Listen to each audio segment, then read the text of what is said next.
What is going on, guys? This is the Club of the Man 1993, and I am back up here again for my live review of this past week's episode of Friday Night Smackdown, the January 15th, 2021 edition of Smackdown that took place once again at the WWE ThunderDome at Tropicana Field, home of the Tampa Bay Rays in St. Petersburg, Florida.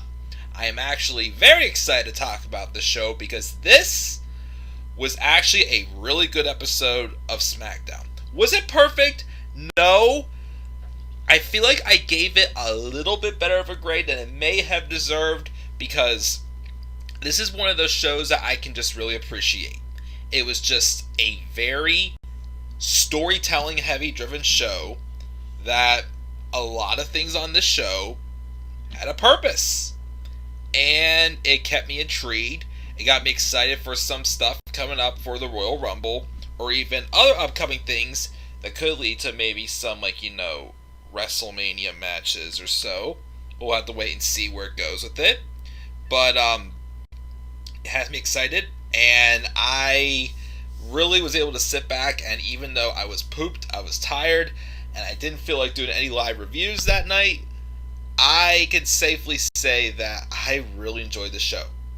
And from the crap we've been getting from Raw, SmackDown has its good shows, its forgettable shows, and its good shows again.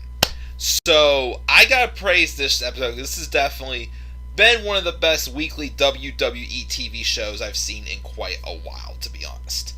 So let's talk about it. Let's roll into it, see what we've got. I still have a lot more content to come tonight. And still possibly, not getting hopes up, possibly a special live stream. Again, I'm working on the graphics, in between videos I'm doing today. I have a lot of stuff, so I'm going to be uploading a video game Let's Play, 2 Turn Alerts, and maybe this. So, we'll see. So, let's roll into it. Let's talk about the show. What's up, Mark? He says, how are you? I'm pretty good. It's a gloomy Sunday, but I'm still pretty good. About yourself, my friend? Tyler says, the old Shinsuke is back, and Shinsuke's old entrance music is back as well. How many times is Kevin Owens going to get a shot at the Universal title, especially when we know Jey Uso is just going to interfere again? Very true, yes. We'll see what we got to go forward for that as well. So, yeah. So, let's talk about the show, and let's see what we had here. So, the show opens up with a recap of how Adam Pearce became the number 1 contender for the Universal Championship last week. And a very storytelling thing of how Roman Reigns basically, blames Adam Pearce for what happened to Kevin Owens. Because it's like, well, I didn't want to do that, but it happened because Adam Pearce made it happen. So then he makes a gauntlet match, but instead he wants to punish Adam Pearce. So obviously Paul Heyman says he played the fiddle and whatnot and pulled some strings, and he got Adam Pearce into the gauntlet match. Who put that in there? Maybe Sonya Deville, since she's now kind of in a corporate position. I'm not sure. But of course, then Roman and Jey came out just when Shinsuke had a solid gauntlet performance, maybe reviving his career. We'll talk about that, of course, later on here and in the Turn Alert, because I'm officially doing the Shinsuke Nakamura Turn Alert tonight also. And the first turn of 2021 as well.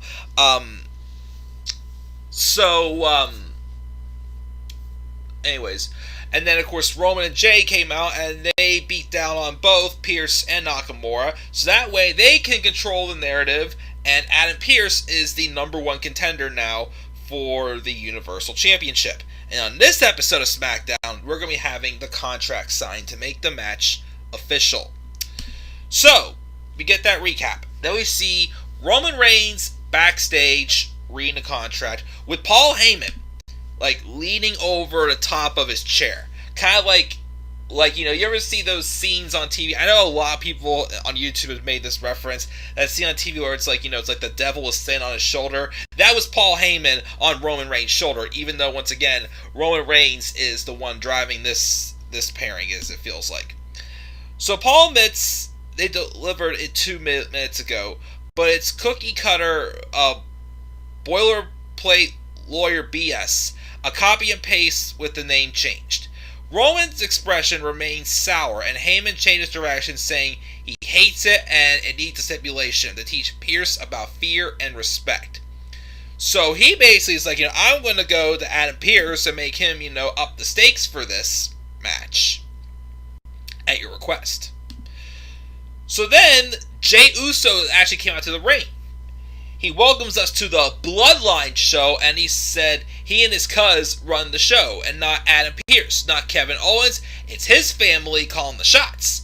What's Adam Pearce going to find out the hard way at Royal Rumble? That they're not stopping with SmackDown fresh towels backstage. Millions of people watching, making irrelevant, say, thank you, Roman. So now, of course, like I said, Jey Uso has literally just gone down this path of just insanity, where he's doing whatever he's got to do to please one of the several people on earth he loves most, his own cousin Roman Reigns. So now basically he was just like, first he doesn't agree with what Roman's doing, but now he's like, in his face like, yes, you got, like, he's like, I'm doing my job, I'm praising my cousin. It's what I gotta do, because obviously at times in the past several months, Jey thinks he's doing what he has to do. And Roman's like beating his ass, saying, nah, that's not how you do it, and whatnot. So he's still on that train, So Jey Uso says the family's about to expand, and he's going to enter the Rumble, he's going to win it, and he's going to Raw and whoop Drew McIntyre's or Goldberg's ass, or whoever has the title at WrestleMania, because the Bloodline is the whole WWE. But before that, though, he's got business to deal with Shinsuke Nakamura. And everybody talks about his performance at the Gauntlet match, in which he did good. He beat Rey Mysterio, he beat Baron Big Head Corbin, and he beat Daniel Bryan. But then they said, nope, not tonight, Oos. He was done out like a light. So Shinsuke should thank them for letting him survive. Out comes Nakamura. And first off, Shinsuke Nakamura, this is how I knew for sure that face turn is for real and confirmed. Shinsuke Nakamura came out to his old Rising Sun music. I mean, it was just like kind of like modified, still in the middle of a promo. But I kind of hope we get the lights going out again, and the lights going out again. Just that big suspenseful entrance with the blinking light. I hope that comes back. I really, really hope that's coming back too. But Nakamura came out and he says, if Roman Reigns is the big dog, then you must be his little puppy. And then he lays him out. But I don't know why, like that. I mean, okay, Nakamura's had some very goofy things over the years, like "Sorry, no speak English," or "Hey, I got your nose" with Bobby Roode. But there was some stuff that when Nakamura was a heel, he said that was not that was just that wasn't funny, such as Rusev is a total diva, like some other very bad scripted stuff he said, or even before he turned heel, I will beat you at WrestleMania, like stuff. But I don't know, something about that line of like, if Roman Reigns is the big dog, then you're his little puppy. I don't know why, it made me think of the old Nakamura that I was actually entertained by. But he lays out Jey Uso, and they have a match, which was a pretty good match. During the match, though, and here's what I like about some continuity. So obviously the elephant in the room was, well, if Nakamura's going this face route, what's up with Cesaro then? Since they've been tag team partners for who knows why, still don't know why, but it may not matter anymore. So out comes Cesaro. Cesaro came out, and he was on the commentary booth, watched the rest of the match, and Nakamura eventually would win with the Kinshasa. Afterwards, and even during this time, Cesaro's on the microphone still praising Nakamura, saying, hey, I'm proud of him, I'm his buddy, I'm his friend, I'm supportive of him.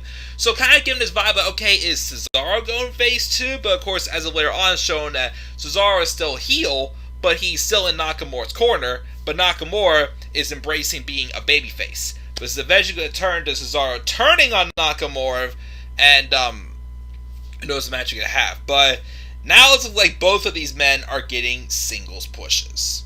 And the question is, though, could this be because their contracts are expiring, and WWE is doing exactly what they've done to the likes of people like, Mike and Maria Kanellis, who else? Jeff Hardy, Matt Hardy, like, the several other people that, they've kissed asses to, or probably Bayley and Sasha when they were both had 2 feet out the door, almost 2 years ago. I can't believe it's already been 2 years ago since that WrestleMania 35, kissing their asses and making sure they stay as well. Of course, it worked out well for them because look at where they are now. So is that what's... Ow, bit my tongue. Is that what's going on here with Nakamura and Cesaro? I hate to be that guy, but you know what happens if one of them will leave? They go off, become a bigger star, take more viewership away from WWE because they haven't learned their lesson the hard way yet. But so that is that we got there. Then we have Sonya Deville and Adam Pearce backstage talking business when Heyman rolls up. Heyman rolls up and gives Pearce the contract. He says he's been given an opportunity that he never got and says it's going to be a no DQ match. And Pearce is like, whatever, this is ridiculous. And he signs the contract and we go to break. And then, of course, during the match with Nakamura and Uso, Jey Uso almost beat him, but he got caught putting his feet on the ropes. So Jey Uso's just talking trash to Carl Robinson, threatening him that Roman Reigns will have him fired if you don't do your job. Basically acting like, I'm all tough guy now, I'm telling on you, I'm telling the tribal chief, if you do not do your job, you're in big trouble, because Roman Reigns do whatever the hell he wants here. Basically one of those segments. So we have that, and then we have, honestly, one of the things that I didn't like about this show. We had this segment with the Street Profits, who dropped the tag titles last week to Dolph Ziggler and Robert Roode, who again are apparently calling themselves the Dirty Dogs. And of course, Street Profits had been tag champs for almost a year. They won them shortly before Elimination Chamber last year, held on to them, of course switched with the New Day when, they swapped brands, and basically held them until last week. So almost a year. And a good run for them too.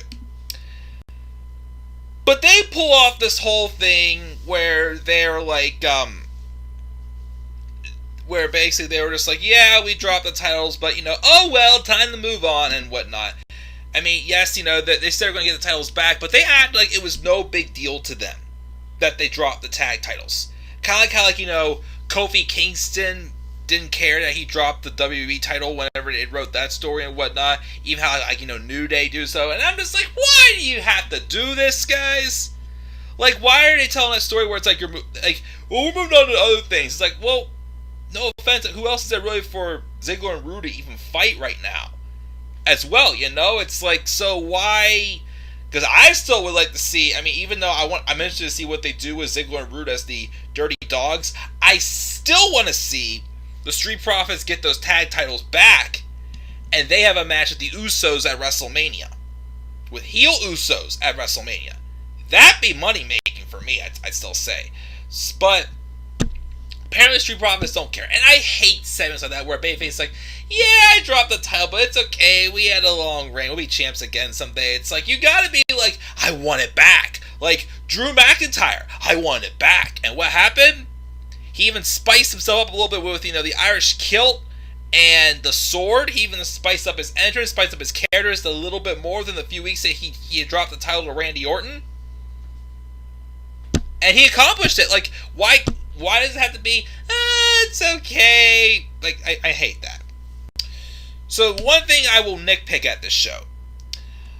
But then we have this next backstage segment. We have Roman Reigns, of course, before he gets the contract back signed by Adam Pearce to see, Heyman wants to see if Roman's satisfied now. Roman Reigns is sitting there with Apollo Crews, who had an interesting moment with Big E last week, in that match they had for the IC title, where Crews showed a little bit more of like an aggressive and more serious side. Now we see Crews sitting down talking with Roman Reigns, the tribal chief, and the biggest heel in the company. And I'm like, whoo! Again, they're teasing. They're teasing that heel turn again from Apollo Crews. Again, last year with the Hurt Business, huge missed opportunity. It worked out for Cedric, yes, but I still think that should have been Apollo Crews. The destiny was for Apollo Crews for that storyline there. But of course, now that Heyman's on SmackDown, and he has, he obviously, is basically, behind the writing for Roman Reigns. Daniel Bryan's behind his own writing as well. Obviously, Apollo Crews was one person brought over to Raw because Heyman obviously had stuff he wanted to do for Apollo Crews, which is why Apollo Crews got the small push he got last summer. But of course, once Heyman was fired, then Apollo Crews' push went out the window. So I see that, I'm like, oh yes, it's cooking again. It's cooking again. I've been waiting for that Apollo Crews heel turn, and he's been waiting for it too. But anyway, so Roman's giving Apollo Crews a pep talk. Heyman rolls up. Crews goes to get up, but Roman tells him, stay, learn from this. Roman says he's not going to sign it because he doesn't want it no DQ. He wants a last man standing match. And Heyman's like, Pierce will never go for it. But Roman's like, then make him go for it. So I'm like, oh boy. So, once again, Roman thinks that, even though Adam Pearce is the commissioner, based off what happened last week, he thinks he pulled the strings to get it all put right back in Adam Pearce's face. So he doesn't want to just, have a no DQ match and be able to break some rules. He wants to literally beat the hell out of Adam Pearce to keep him down for a count of 10. But of course, we'll see where that goes too as we'll get to the end of the show. So then we have like a snooze bathroom break match between Liv Morgan and Natalya. Billie Kay was out there again thinking she's joined the Riot Squad, and she interfered in the match and costed Liv the match. And also, Tamina is randomly, she's technically a heel again. Now she's coming out to matches with Natalya, and I'm like, why? I don't know, but Natalya wins. And then we had this match with Baron Corbin and Rey Mysterio. Match, not that great, of course, because it's the Baron Corbin match. But there was some interesting things here. So Dominic was on headset. He was obviously on commentary talking about, some stuff with him and his dad. Obviously, he's proud of his dad and whatnot. Or, of course, there's times where, Corbin... Now, here's a match where I'll give Corbin some credit. Like, again, I don't like this, being big, meanie Corbin. Corbin... Again, what I liked about Corbin until he lost his briefcase again was he was able to initiate and show that he had power. He was able to be that, acceptable bully character, basically, you know what I mean? He kind of showed a little bit of that in this match when he was basically trying to get into the head of Dominic Mysterio and, with what he's doing to Rey. Obviously, testing the fact that, Dominic, was saying on the commentary how he doesn't want to get in his dad's way. His dad's a legend. He's letting his dad handle his own business, basically. But obviously, Corbin was instigating Dominic to get involved in the match. And that's good heel work there. Again, I will give Corbin credit that. If Corbin could do that more often, then we're cooking. But, of course, eventually, with that happening and Dominic trying to get involved, it costs Rey the match, and Corbin wins with the End of Days. Which I said, it works. We'll get to more about that in a second. Adam Pearce runs into Paul Heyman backstage again, asks if Roman signed a contract, but Heyman's like, no. There's a wrinkle from earlier saying Roman agreed with his concerns about a no DQ match and tells him to talk to him about facing Roman's Reigns in the ring tonight to sign a contract for a different stipulation. And Pearce is like, whatever. But we had in this backstage segment with Rey and Dominic. Dominic is asking his father why he's choosing to back down. Rey said you don't just pick a fight with someone like Baron Corbin without having a plan. He runs out all of Corbin's credentials, and he says he wants to take care of Corbin, and he knows just the guy he has to talk to. Basically telling Dominic, you can't be sticking your nose inside and whatnot. So, Obviously, this is starting to tease some tension between Rey and Dominic. And I'm starting to think they're going to do a WrestleMania match between them at WrestleMania. And, originally, well, first the question is, who's going to be this guy for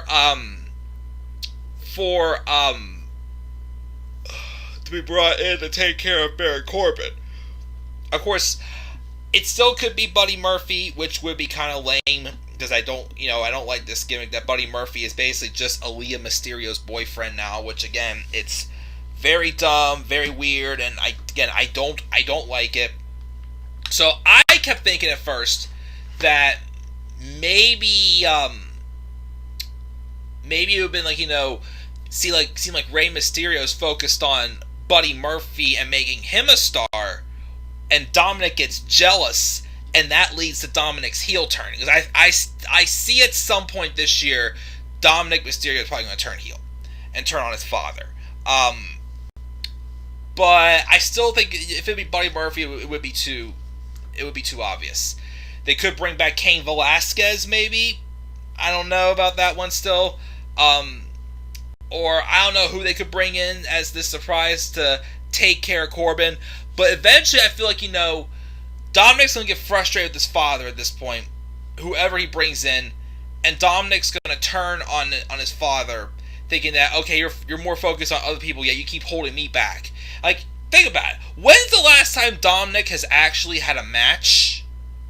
I believe it was that cross-brand Battle Royale on the Survivor Series pre-show, I think it was. I think that was the last match he had, to be honest. Because I can't tell you the last time Dominic's actually had a match in WWE. So that might have been it. But we'll see where it goes. I mean, maybe it could lead to maybe them have I still think even if they want to have a match against like Ziggler and Roode for the tag titles or something like that, go for it. But I still feel like if not WrestleMania, definitely by SummerSlam, Dominic Mysterio is turning on his father out of jealousy of whoever this other person he's having fight his battles, instead of, letting Dominic do them. Showing, I'm a man, Dad! I'm a man! Basically. So that was intriguing. Let's check the live chat before we continue on. Let me see here.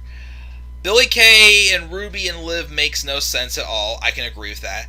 Shinsuke should get the shot by being runner-up, that's true, at the Rumble, and Goldberg was in his prime in WCW. Oh yeah, and unfortunately not anymore because he's an old hag, but there was that. So now we move on to this next segment. Bayley has a talk show now. Ding dong, hello. Again, I still find that phrase annoying that she says. But first, let's talk about the fact that what on earth did Bayley come out dressed up as, first off? It was cringe, but hilariously cringe. I'm seeing some people on the internet saying, Harry Potter. Some people saying she dressed up as... I think someone actually did... One of the announcers did call her something to do with Harry Potter, I think, on the show. There was that. I know some people thought she looked like Velma Dinkley, Jinkies! Scooby-Doo. And honestly, my least favorite character, I'm sorry, Velma drove me nuts growing up with Scooby-Doo. But, so we have this talk show. Bayley comes out, and she says she's already bigger than WandaVision, and introduces her guest, Bianca Belair, who she makes literally go through her door and ring the bell and lets her in. But Bianca sits down in Bayley's chair, and Bayley basically just sits on the bare wooden stool that was supposed to be the guest chair. And then so basically, she asks Bianca to explain her EST gimmick, but then cuts her off if she thinks her using pre-WWE accomplishments is an insult to the women on the roster, and suggests that she's the best since she beat her fair and square 3 weeks ago, which kind of hurts the gimmick a little bit for Bianca, even though, again, she raked R-A-K-E-D, I made sure I said that correctly. She she clawed at Bianca's eyes, basically, did a little bit of a dirty tactic to win. So, but Bianca says she can go put on her dusty gear and they can have a rematch right now to prove and Bayley's not going to pull off any dirty tactics again. And Bayley's like, whoa, I've got nothing to prove to you. I already beat you. You don't have to have another match. But maybe we can do something else, like an obstacle course. And Bianca accepts the challenge. We're getting an obstacle course. We'll see how that goes, because, I mean, it's probably going to tell that story proving that, Bianca still is the best, which I guess in some ways it's good, but when they say obstacle course, I just immediately think of Sami Zayn and Bobby Lashley's feud. Because Bianca's going to cream Bayley in that obstacle course. I guess maybe, I don't know, but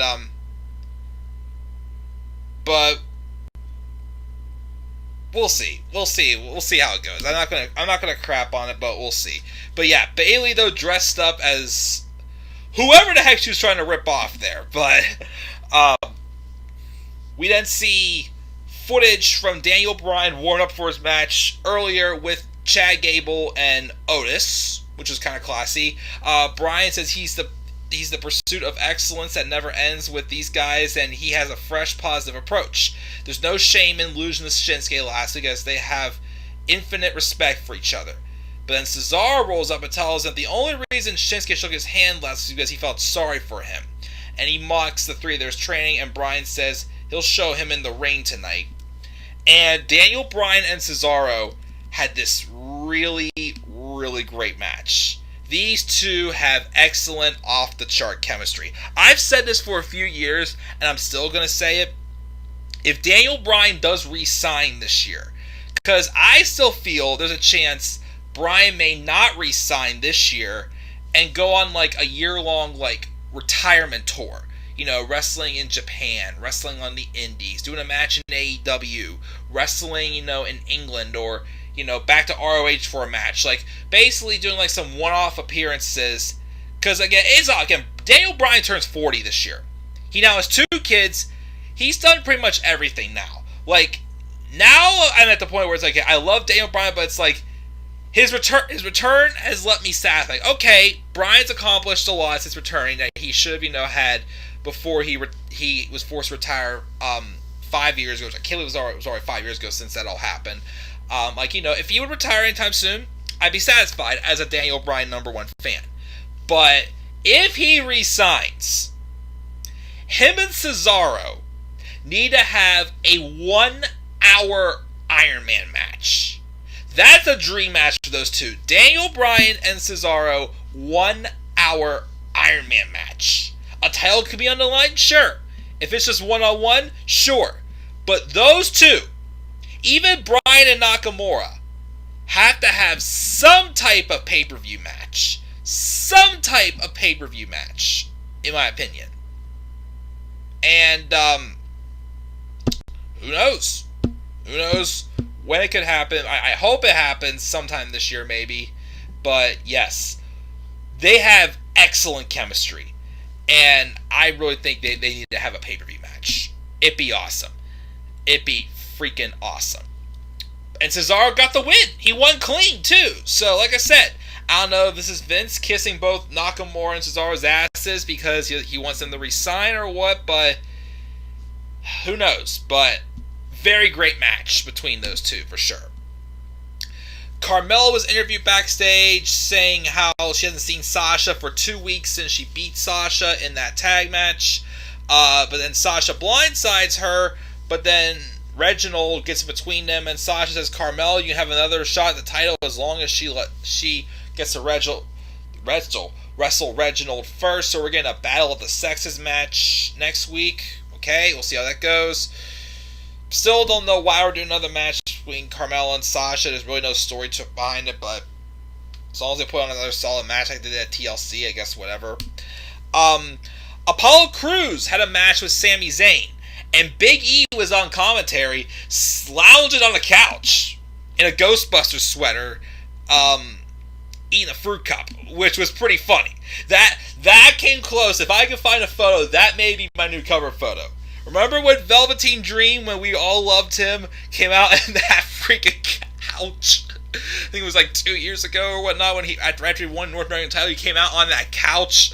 Oh, that was so freaking priceless. That was gold to me. Big E on a couch may be my next one. So Big E's chilling on the couch watching the match of Sami Zayn and Apollo Crews. Sami Zayn obviously being the whole, conspiracy theory thing. And of course he brings out his cameraman again. And Sami gets caught rolling up Crews with the tights. But then Crews wins the match. But he rolled up the tights. And he was facing away from Sami's camera crew. And Apollo won the match. And Big E was like, all right, Apollo won, but, he points out the fact that Apollo did that tactic. And, Apollo Crews basically getting in Big E's face, holding the title, saying, freshen up for me, man, freshen up for me. And it was announced that next week, we're getting another IC title match between Big E and Apollo Crews, and I'm actually very intrigued. You had Apollo Crews sitting backstage getting pep talked with Roman Reigns, who's being managed right now by a guy who's been high on Apollo Crews and wanted to give him a push on Raw before he got fired. So, I love that Big E won the IC title, but he may have to hand that off to Apollo next week. Because Apollo Crews, I think, is going to go on this thing where it's like he's going to do whatever he's got to do. And yeah, I'm actually very intrigued by that match. I like what they're doing with Apollo Crews on SmackDown. Of course, I love what they're doing with Big E right now. And of course, Big E getting that more serious side coming out. And again, I love it. I'm interested. I'm intrigued. And we'll see what happens next week with that IC title match, as it was made official. And of course, that obstacle course is going to be next week as well. So then we get the last segment of the show. Roman Reigns and Adam Pearce come out for this contract signing in the ring, along with Paul Heyman and Jey Uso. Roman makes demand that he wants to sit in the chair that Adam Pearce is standing in. And he wants to sit at the head of the table because he is, after all, the head of the table. And of course, Pearce knows at this point he wants it to be a last man standing match. Uso then pulls out the chair and Roman takes his seat. Adam sits down in a different chair, signs a contract. Roman looks on in silence. He slides the contract over. And Roman takes a pen and he slowly leans over and designs to sign the contract and says, this will be the last contract that you ever sign. So obviously Roman Reigns thinks he has all the power in his hands, thinks mission accomplished. Adam Pearce is getting his ass whooped at Royal Rumble. But then Adam takes the microphone and he goes, I've waited all night for you to sign that. And he looked like happy about it. And Roman's like, well, heck yes, of course you should be happy, because I get to whoop your ass, basically. But then, as he's leaving, his leg gives out on him. Or it so-called does. Pearce then says, my knee's been acting up. An old injury just creeps up on him at the worst possible time. But don't worry, though, as he says, there's a loophole in this contract that was just signed. Says, card can subject to change. And as a WWE official, he reserves the right, since he's not sure if he'll be medically cleared, to name a suitable replacement. And he may have one in mind. And sure enough, out comes Kevin Owens. Kevin Owens signs the contract. Then Roman's like, you got me. Okay. Obviously, knowing again that Kevin Owens just will not stay down. Because, the times that Owens has, faced Roman, Jey Uso's got involved. And I do agree with Mark, this time, here's the thing, though. Here's the thing. There have been obviously times where, TLC, obviously, Owens had plenty of time to climb the ladder to get to the title. at the in the steel cage match. Jey Uso tied up Owens. You can make the argument, though, that even though Roman Reigns and Jey Uso have teamed up on Owens, Owens has still gotten back up. So Jey Uso getting involved may not be that much of a decisive factor in order to keeping Kevin Owens down. This could be another route that they go with Roman Reigns, I'd say, because I highly doubt Owens is winning that championship at Rumble.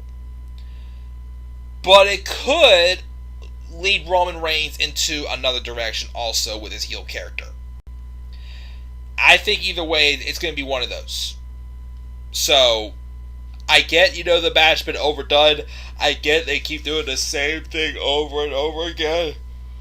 But, keep that in mind, the fact that Kevin Owens still hasn't stayed down. So, I can definitely get behind this last man standing stipulation.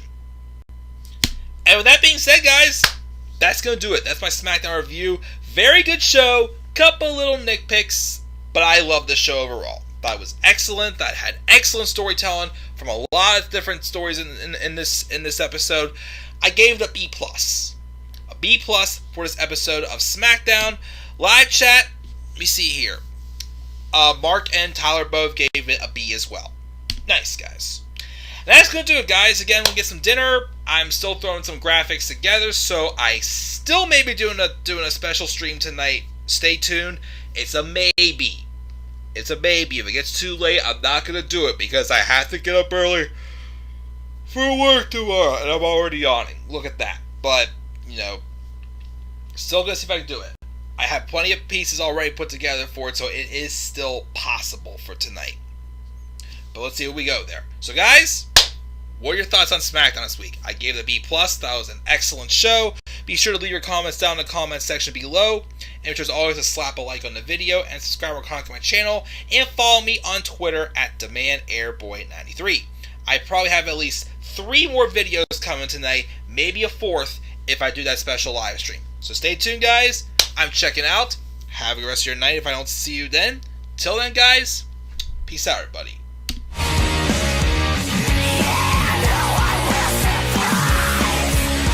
No